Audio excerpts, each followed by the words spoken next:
Hello friends, welcome back. आप सभी का अपने ही चैनल पर बहुत बहुत स्वागत है। दोस्तों, आज की हमारी स्टोरी है द डायमंड रिंग, यानी डायमंड की अंगूठी। दोस्तों, इस वीडियो को शुरू करने से पहले मैं आपको एक छोटी सी एडवाइस देना चाहूँगा, जिसे अपनाकर आप और अच्छी तरह से अंग्रेजी सीख सकते हैं और आपको इस वीडियो को देखने से ज़्यादा फ़ायदा होगा। तो दोस्तों, एडवाइस ये है कि आपको इस वीडियो को ध्यानपूर्वक सुनना है, ठीक है। अच्छी तरह से इसको ध्यान देना है, पूरे मन के साथ, पूरे शिद्दत के साथ आपको सुनना है, एक्टिव होकर सुनना है, ताकि आप उन तमाम चीज़ों को सीख पाएँ जो इंग्लिश को बेहतर करने के लिए इम्पॉर्टेंट है। जैसे इस स्टोरी में बहुत सारे प्रीपोजिशन, टू, इनटू, ठीक है, विद, देन, कई सारी चीज़ें आती हैं, तो आप उनको अच्छी तरह से समझ पाएंगे। वर्ब का first form, second form, third form कहाँ प्रयोग होता है और उसका मीनिंग क्या निकलता है, ठीक है। यदि आपको टेंसेस आते हैं तो आप ध्यान से सुनेंगे तो आपको टेंस की प्रैक्टिस होगी। हालांकि ज़्यादातर जो कहानी है, स्टोरी है, वो पास्ट में होती है, लेकिन ज़रूरी नहीं कि सिंपल पास्ट में ही हो। कहानी आपकी प्रेजेंट टेंस में भी हो सकती है, ठीक है। तो और इसके अलावा जैसे कुछ मॉडल्स हैं, वुड, शुड, कुड, इनका भी प्रयोग होता है।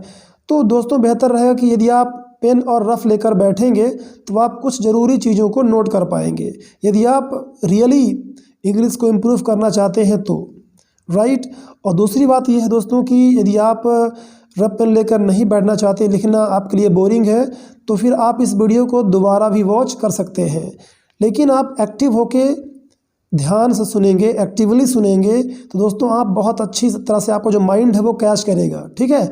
और आपको इंग्लिश समझ में आएगी और वर्ड्स आपके दिमाग में ऑटोमेटिक एडजस्ट होते रहेंगे, सेव होते रहेंगे। दोस्तों, बस कहने का मतलब यही है कि आपको एक्टिव होकर सीखना है और ध्यानपूर्वक सुनना है, ताकि आपका टाइम अच्छी तरह से आपके लिए, मतलब आपके फ़ायदे में हो। आपका दिया गया जो टाइम है वो उसका सदुपयोग हो पाए और आप रियली इंग्लिश आप सीख पाएँ, ठीक है। तो चलिए हम इस स्टोरी में आगे बढ़ते हैं फटाफट। तो जैसा कि मैंने कहा, स्टोरी का टाइटल है द डायमंड रिंग, ओके, यानी कि डायमंड की अंगूठी। रिंग मतलब अंगूठी भी होता है, रिंग मतलब गोला भी होता है, ठीक है। और रिंग मतलब आप सुनते होंगे जो फ़ोन में रिंग बजती है, ध्वनि, टून, या जिसको हम ट्यून कहते हैं, ठीक है, ट्यून या फिर टोन कह सकते हैं। तो ध्वनि को भी हम रिंग कहते हैं। तो इस तरह से रिंग वर्ड का हम प्रयोग करते हैं। An old man. तो दोस्तों, मैं क्या करूँगा कि हर सेंटेंस में जो वर्ड्स होते हैं उसको मैं छोटे छोटे टुकड़ों में बताऊँगा, ठीक है, जिससे आपको समझने में आसानी होगी। तो बस आप ध्यानपूर्वक बने रहिए, इस वीडियो को पूरा देखिए, ठीक है। आपको गारंटी है कि आपको इंग्लिश समझ में आएगी दोस्तों, और आप कुछ ना कुछ नया अवश्य सीखेंगे, ठीक है। चलिए। एन ओल्ड मैन, एक बूढ़ा आदमी, गेव हिज मनी, अपना पैसा दिया या दे दिया, and gold to his sons, और सोना, गोल्ड यानी सोना, ठीक है, टू हिज सन्स, अपने बेटों को, ठीक है। तो दोस्तों, यहाँ पर जो ये है ना, कलर में मैंने एक वर्ड लिखा है गिव, जैसे गेव और गिव। तो दोस्तों, ये फर्स्ट फॉर्म है। जहाँ पर भी आपको ये दिखेगा तो मैं बताना चाहूँगा कि ये गिव जो है ना, ये गेव का जो फर्स्ट फॉर्म है, गिव, गेव, गिवन, ठीक है। तो थोड़ा सा आपको ये भी नॉलेज होना चाहिए ना कि वर्ब के फॉर्म 2, 3, 4 फॉर्म होते हैं, तो ये फॉर्म किस वर्ड का है। तो जो गेव है वो गिव का सेकंड फॉर्म है ना। इन चीज़ों को यदि आप सीखते रहेंगे तो आपकी इंग्लिश जो है जल्द से जल्द अच्छी हो जाएगी। चलिए, तो ये चीज़ शायद आप जानते हो कि बहुत ईजी वर्ड है, फिर भी मेरा बताने का उद्देश्य है कि आपको इस तरह से ध्यान देना है, ओके। चलिए नेक्स्ट आगे बढ़ते हैं। He showed them his diamond ring and said to them, he showed, उसने दिखाया, them यानी उन्हें, his diamond ring, अपनी डायमंड की अंगूठी, ठीक है दोस्तों। his मतलब अपना भी होता है और his मतलब उसका भी होता है। किसी पुरुष के लिए या लड़के के लिए हम यूज़ करते हैं his, उसका। जैसे what is his name, उसका नाम क्या है, ठीक है। या फिर जब वो स्वयं के लिए यूज़ करेगा, अपने लिए, तो वहाँ पर इसका मतलब अपना होगा, ठीक है। जैसे आपको मैं कहूँ कि आप नहीं, वह लड़का अपना काम स्वयं करता है, तो वह लड़का, मैंने कहा ना, या फिर वह, आप कह सकते हो ही, ठीक है, या आप कह सकते हो कि वह लड़का, तो दैट बॉय ऐसा बोल सकते हो, या ही डज हिज वर्क, मैंने कहा ना हिज वर्क अपना कार्य, तो ही डज वह करता है, हिज वर्क अपना कार्य। तो हम जब उसके स्वयं के लिए यूज़ करते हैं ये वर्ड, तो इनका मतलब अपना भी होता है। तो चलिए ये चीज़ें आपको मिलती रहेंगी, बहुत सारी बातें सीखने को। तो दोस्तों मैं कुछ आराम से बताता हूँ ताकि जो लोग बिगिनर्स हैं ना, वो अच्छी तरह से इंग्लिश को समझ पाए। उसके इंग्लिश को जो निचोड़ है ना, जिससे इंग्लिश आती है लोगों को, पूरी तरह से उसको समझ पाए ताकि वो सेंटेंस खुद से बना पाए। ठीक है, देखिए अभी तो ये स्टार्टिंग है, यदि आप अच्छे से पढ़ते हैं, समझ समझ के पढ़ते हैं, तो भी लगता है कि आप स्लो चल रहे हैं, लेकिन आप स्लो नहीं हैं, आप इंग्लिश को अच्छी तरह से सीख रहे हैं। ठीक है, और आप पाएंगे कि कुछ दिन बाद अचानक से आपकी जो स्पीड है ना वो बढ़ जाएगी, आप इंग्लिश को समझने लग जाएंगे और आप इंग्लिश खुद बना पाएंगे। ठीक है, चलिए, लेकिन आपको इंग्लिश के जड़ तक जाना है, अच्छी तरह से समझना है, सेंटेंस को रटना नहीं है। सेंटेंस क्या कि आप रट के उसको बस बोलते रहे, क्योंकि कॉपी करने वाले इंग्लिश को अच्छी तरह से समझ नहीं पाते और जल्दी बोल नहीं पाते। राइट, चलिए आगे बढ़ते हैं। तो मैंने कहा कि हिज डायमंड रिंग, उसने अपनी डायमंड रिंग उन्हें दिखाया, एंड कहा टू देम, यानी उनसे, इसका मतलब होगा उनसे, है ना, देम, दे से बना है देम, देयर देम, है ना, उनसे वो कहा या उनको कहा। I am not giving this ring to you now, I am not giving, मैं नहीं दे रहा हूँ, ये प्रेजेंट कॉन्टिन्यूअस में है, मैं यह रिंग, दिस रिंग, यह अंगूठी नहीं दे रहा हूँ, टू यू, तुम्हें या तुम लोगों को, नाउ, अब या अभी। Go out and do some noble deeds, उसने कहा गो आउट मतलब बाहर जाओ, एंड और डू सम नोबल डीड्स, कुछ अच्छे कर्म करो, डू करो, ओके, सम कुछ अच्छे कर्म करो, कुछ अच्छे कार्य करो, शाही कर्म करो। ठीक है, उसको हम बोलते हैं नोबल डीड्स। ओके, बेहतरीन और अच्छे कर्मों को हम बोलते हैं noble deeds. Then come to me, then मतलब फिर या तब, देन मतलब फिर या तब। ठीक है, कम टू मी, फिर मेरे पास आओ। टेल मी योर डीड्स, मुझे अपने कार्यों को बताओ, अपने कर्मों को बताओ। टेल मी, मुझे बताओ, मी मतलब मुझे, राइट, आप कह सकते हैं मुझे, तो मुझे बताओ योर डीड्स, अपने कर्मों को। डीड्स प्लूरल है, डीड डीड्स, ठीक है, जैसे बॉय बॉयज। देन फिर, जैसे मैंने अभी बताया कि देन मतलब फिर या तब, जो एग्जैक्ट आपको हिंदी में अच्छा लगे वो आप प्रयोग कर सकते हैं। देन फिर आई विल गिव, मैं दूंगा, दिस डायमंड रिंग, यह डायमंड की अंगूठी, टू वन ऑफ यू, तुम में से एक।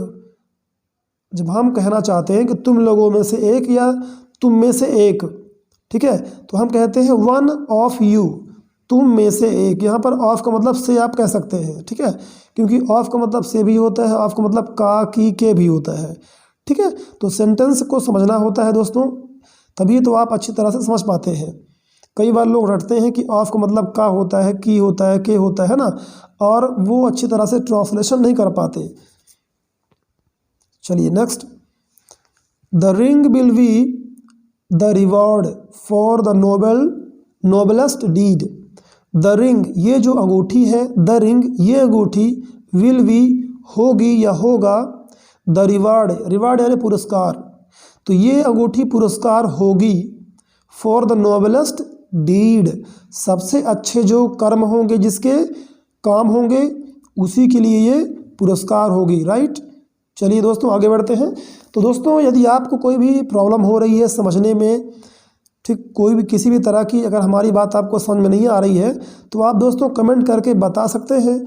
उन चीज़ों को हम अगली वीडियो में इम्प्रूव कर लेंगे, सुधार करने का पूरा प्रयास करेंगे, ताकि आपको ज़्यादा से ज़्यादा फ़ायदा हो। हमारा ये लक्ष्य है, उद्देश्य है कि दोस्तों आपको इंग्लिश समझ में आनी चाहिए, आपका फ़ायदा होना चाहिए। ठीक है, चलिए, the sons went out, the sons यानी वो बेटे, द सन्स वो बेटे जिन लड़कों की हम बात कर रहे हैं, वेंट आउट बाहर चले गए, दे डिड नोबल डीड्स वे किए, दे मतलब वे, डिड यानी किए या किया, नोबल डीड्स यानी अच्छे शाही कर्म उन्होंने किया, ठीक है। इसके बाद after that, okay, after some time, after यानी बाद में, सम टाइम यानी कुछ समय, सम टाइम कुछ समय बाद, दे रिटर्नड, दे रिटर्नड वे लौटे, वे वापस लौटे, ठीक है।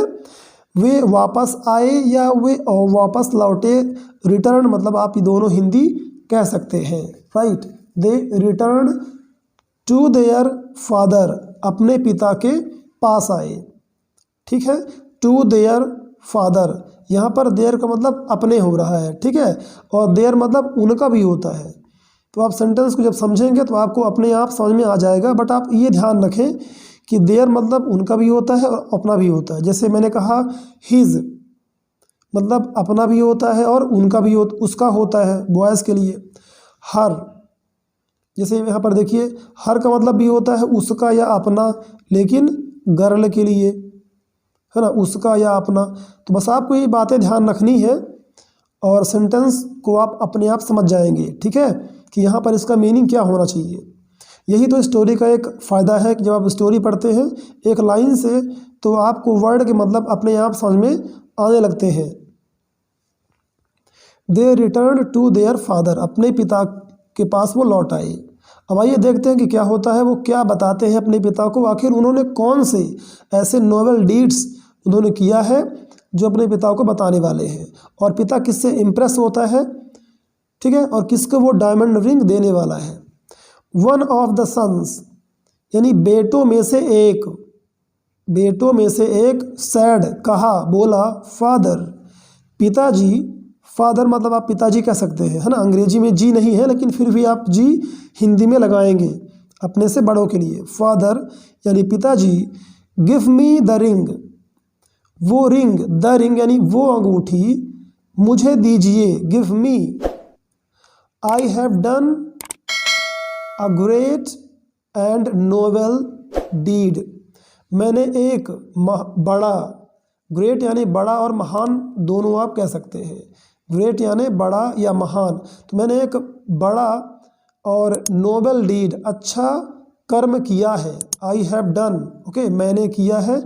ये प्रेजेंट परफेक्ट टेंस का है दोस्तों। जब हैज़ हैव के बाद वर्ब का थर्ड फॉर्म प्रयोग करते हैं तो वो present perfect present perfect tense में आता है, राइट। चलिए आगे बढ़ते हैं। इन्हीं बातों को दोस्तों आपको ध्यान रखना है और कुछ चीज़ों को आपको नोट करते रहना है यदि आप रियली सचमुच में आप इंग्लिश सीखना चाहते हैं, राइट। चलिए, a man left all his money with me, a man वो अब बताता है कि कौन सा अच्छा कार्य मैंने किया, तो उसने कहा कि अ मैन एक आदमी, अ मैन मतलब कोई आदमी या फिर एक आदमी, दोनों तरह की हिंदी आप समझ सकते हैं। तो एक आदमी लेफ्ट यानी छोड़ दिया, लीव लेफ्ट लेफ्ट, तो लीव क्या होता है दोस्तों, लीव मतलब होता है छोड़ना, या लीव मतलब होता है अवकाश या छुट्टी, दोनों चीज़ें होती हैं, लेकिन यहाँ पर लीव का मतलब क्या हो रहा है, छोड़ना, ठीक है, छोड़ना। और उसका फॉर्म क्या है, थर्ड फॉर्म क्या है, लेफ्ट, लीव लेफ्ट लेफ्ट, तो छोड़ दिया। एक आदमी ने क्या छोड़ दिया, ऑल हिज मनी, अपने सारे पैसे छोड़ दिया, विथ मी मेरे साथ, ओके, मी मतलब मुझे भी होता है और मेरे भी होता है, तो ये सेंटेंस के अकॉर्डिंग आपको समझना पड़ता है। ऐसा नहीं होता कि हमेशा मी मतलब मुझे होता है, तो विथ मी यानी मेरे साथ, ठीक है, या मेरे लिए उसने सारे पैसे छोड़ दिया, है ना, मेरे हवाले कर दिया, ठीक है। He travelled to many countries, many मतलब कई, वो कई देशों की यात्रा किया, ही ट्रेवल्ड मतलब यात्रा किया, ट्रेवल मतलब यात्रा होता है, ठीक है, ट्रेवल मतलब यात्रा करना भी होता है।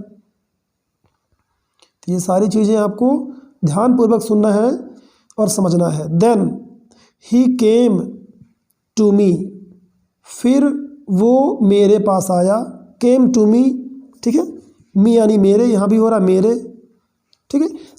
इसके बाद वो मेरे पास आया, मतलब कि वो जहाँ मुझे छोड़ दिया था अपने घर में अपने पैसों के साथ, तो वो फिर वहाँ आया। ही वॉन्टेड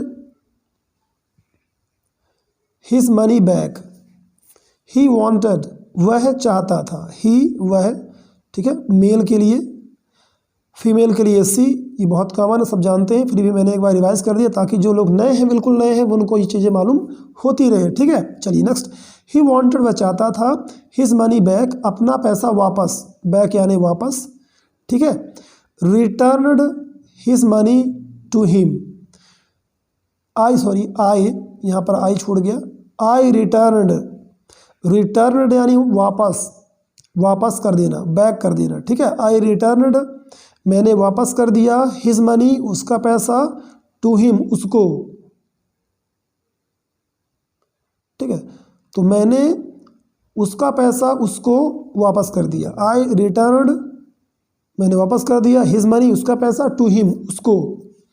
इस तरह से आप सेंटेंस को तोड़ तोड़ कर समझेंगे तो दोस्तों आपको अच्छी तरह से उसका मीनिंग समझ में आ जाएगा और आपको दिक्कत भी बहुत नहीं होगी। और जब आप इस तरह से सीख कर आप एक फास्ट लर्नर हो जाएंगे, आप थोड़ा सा एडवांस लेवल में पहुंचेंगे तो आपको बहुत स्पीड होगी, आप बहुत जल्दी से इंग्लिश को समझेंगे और नई नई चीज़ें को आप सीखते जाएंगे, ठीक है। चलिए, बट अभी फ़िलहाल जल्दबाजी नहीं करनी है, हर चीज़ों को अच्छी तरह से समझना है। एनोदर सन सैड, एनोदर यानी दूसरा, अन्य बेटा बोला, सैड यानी बोला या कहा, ठीक है। कहा, क्या कहा, उसने कहा, उसने अपना नोबल डीड बताया अपने पिता को, ठीक है। दूसरा वाला बेटा, आइए देखते हैं क्या बताता है। अ चाइल्ड फेल, एक बच्चा गिर गया, अ चाइल्ड फेल एक बच्चा गिर गया, फॉल फेल फॉलन होता है थर्ड फॉर्म, सेकंड फॉर्म, ठीक है। इनटू अ रिवर एक नदी में, अ रिवर एक नदी में, इनटू आने में, तो दोस्तों इनटू आने में होता है और इन मतलब भी में आपने सुना होगा, तो दोनों में क्या अंतर है। जब कोई चीज़ बाहर से अंदर प्रवेश करती है, ठीक, किसी भी चीज़ के अंदर जाती है, ठीक है, जैसे बाहर से नदी में गिर गया, कुआं में गिर गया, हमने बॉक्स में कोई चीज़ डाल दिया, तो वहाँ पर हम इनटू का प्रयोग करते हैं। जब कोई चीज़ गति करके, कैसे, मूव करके कोई चीज़ गति करके अंदर जाती है, राइट। यदि वो पहले से अंदर है और आप उसको बता रहे हैं तो फिर आप इन का प्रयोग करते हैं, राइट दोस्तों। इन, जैसे आपके मान लीजिए जेब में, आपके जेब में क्या है, मोबाइल है, और आप किसी को बताएंगे, कैसे बताएंगे, my mobile is in my pocket, मेरी मोबाइल मेरे पॉकेट में है, मेरे जेब में है, आपने इनटू नहीं बोला। लेकिन जब आप बोलेंगे कि मैंने अपना मोबाइल अपने जेब में डाला, तो आप इनटू का यूज़ करेंगे, okay. I put my mobile into my pocket, क्योंकि आप बाहर से उसको अंदर डाल रहे हैं, ठीक है। आप पहले बाहर थी, अब उसको आप अंदर डाल रहे हैं, गति करके आप उसको ले जा रहे हैं, मूव करके।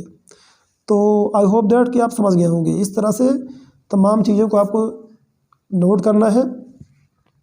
The water was carrying the child away, उसने बताया कि एक लड़का पानी में गिर गया, नदी में गिर गया। द वाटर यानी पानी, वो पानी, यहाँ पर द का प्रयोग किया गया है क्योंकि हम उस नदी की बात कर रहे हैं जिसके बारे में वो बात कर रहा है, खास नदी के पानी को बात कर रहे हैं, ठीक है, पानी के बारे में बात कर रहे हैं। द वाटर यानी उस नदी का पानी, कैरिंग अवे मतलब होता है ले जाना, ठीक है, इसको मैंने ब्लैक कर दिया है। कैरी अवे मतलब होता है ले जाना, तो उस बच्चे को पानी बहा के ले जा रहा था, ओके। वॉज कैरिंग अवे मतलब ले जा रहा था, ठीक। द चाइल्ड अवे उस बच्चे को बहाकर दूर ले जा रहा था। आई जंप्ड मैं कूद गया, इनटू द रिवर, देखिए यहाँ पर फिर से इनटू आ गया क्योंकि वो बाहर था और जंप करके पानी के अंदर गया। आई जंप्ड इनटू, तो द रिवर मैं उस रिवर में जंप कर दिया, कूद गया उसमें। आई सेव्ड द चाइल्ड, मैंने उस बच्चे को बचा लिया। द चाइल्ड, उस बच्चे को। आई सेव्ड, मैंने बचाया या मैंने बचा लिया। ठीक। द थर्ड सन सैड, वो तीसरा बेटा कहा, बोला। फादर, पिताजी। प्लीज़ लिसन टू मी, कृपया मुझे सुनिए। लिसन टू मी, अब यहाँ पर मी का मतलब मुझे हो रहा है ना, कि मुझे सुनिए, राइट। प्लीज़, कृपया, कृपया मुझे सुनिए। लिसन के बाद आप टू का प्रयोग करते हैं हमेशा। Listen to music, listen to me. My enemy was sleeping, मेरा शत्रु सो रहा था। वॉज स्लीपिंग यानी सो रहा था। ठीक है, ये पास्ट कॉन्टिन्यूअस का है। On the edge, on the edge, इसमें डी साइलेंट है, right. Edge, on the edge, किनारे पर। ठीक है। Of a huge rock, rock यानी चट्टान या पहाड़। ठीक है, सॉरी, पहाड़ का जो चट्टान होते हैं, ठीक है, बड़े बड़े पत्थर होते हैं, उनको हम रॉक कहते हैं। ह्यूज यानी विशाल, ह्यूज, ज पढ़ेंगे इसको, ओके, ह्यूज। इसी तरह के मैचिंग का एक वर्ड होता है ना, हग, उसमें ई नहीं होता। ठीक है, इसका मतलब होता है गले लगाना, हग करना। ठीक है, हग। ओके, नेक्स्ट चलिए। I went to him and woke him up. I went, मैं गया, टू हिम, उसके पास। ठीक है, तो मैं उसके पास गया। I went to him and, और वॉक हिम अप, उसे मैंने जगा दिया। ठीक है, वेक अप, वॉक अप और वॉकन अप मतलब जगाना, नींद से किसी को जगाना। ठीक है, तो मैंने उसे जगा दिया। द फादर सैड, वो पिता बोला या कहा। द, हमने द क्यों लगाया? क्योंकि वही फादर जिसके बारे में हम स्टोरी में बात कर रहे हैं, द फादर। तो जब डेफिनेट होता है, निश्चित होता है, तो आप द का प्रयोग कर लेते हैं। तो इस तरह से दोस्तों आपको द के बारे में ध्यान देना है, क्योंकि द बहुत ही यूज़फुल आर्टिकल है। ए एन द, हालांकि ये सारे हैं, लेकिन ज़्यादातर कन्फ्यूजन जो है द में होता है। बस आप सुनते रहिए, हमें पढ़ते रहिए कहानियों को, हम इसके बारे में बताते रहेंगे और आपका कन्फ्यूजन धीरे धीरे अवश्य दूर होगा। द फादर सैड, उस पिता ने कहा। ऑल द पीपल, सभी लोग। ओके, ऑल द पीपल, सभी लोग। लव देयर फ्रेंड्स, देयर मतलब अपने, तो जो सभी लोग हैं वो अपने मित्रों को, फ्रेंड्स को प्यार करते हैं। ठीक है, तो मित्रों को तो सब प्यार करते हैं, बट लेकिन यू लव्ड योर एनिमी, तुमने अपने शत्रु को प्यार किया, शत्रु से प्यार दिखाया। ठीक है, यू लव्ड, सिंपल पास्ट में second form, love, loved your enemy, अपने शत्रु। यू सेव्ड हिम, तुमने उसे बचाया। सेव कर लेना मतलब कि बचाना या सुरक्षित करना। ठीक है, तो तुमने उसे सुरक्षित कर किया, तुमने उसे बचाया। फ्रॉम हिज डेथ, उसकी मृत्यु से। डेथ यानी मृत्यु, तो उसकी डेथ से, his death. Yours is the noblest deed, yours आने दोस्तों तुम्हारा। ठीक है, योर्स, जैसे योर मतलब भी तुम्हारा होता है, लेकिन ये योर्स अलग होता है, इसमें कंफ्यूज मत होइएगा कि ये तो योर होता है, यहाँ पर गलत है क्या कि योर्स आ गया। नहीं नहीं, ऐसा कुछ नहीं है दोस्तों, ये योर्स भी एक वर्ड होता है जिसका मतलब तुम्हारा ही होता है, लेकिन ये योर से अलग है। ठीक है, चलिए हम किसी वीडियो में आपको बताएंगे, यदि आप नहीं जानते हैं तो कमेंट करिए। ठीक है, मैं अलग से इस पर वीडियो बना सकता हूँ। ठीक है, यदि कोई दिक्कत नहीं हो रही तो कोई बात नहीं, बहुत अच्छा है, राइट। तो योर्स मतलब भी तुम्हारा ही होता है। इज द नोबलेस्ट डीड, तुम्हारा सबसे अच्छा कर्म है। डीड है तुम्हारा कर्म जो है सबसे नोबल है। ओके, नोबल, नोबलर, नोबलेस्ट, सबसे अच्छा है। टेक दिस रिंग, यह अंगूठी लो, यह अंगूठी तुम्हारे लिए है। तो दोस्तों इस तरह से यहाँ पर कहानी ख़त्म होती है। आई होप दैट कि आपने बहुत कुछ सीखा होगा, आपने कहानी को एंजॉय किया होगा दोस्तों। तो इस वीडियो को लाइक करके अपने दोस्तों को और अपने जो सगे संबंधी हैं जो इंग्लिश सीखना चाहते हैं उन्हें आप ज़रूर शेयर करिए। तो दोस्तों अंत में इस वीडियो को पूरा देखने के लिए आप सभी का बहुत बहुत धन्यवाद। हम इसी तरह की इंटरेस्टिंग कहानी के साथ नेक्स्ट वीडियो में फिर मिलेंगे।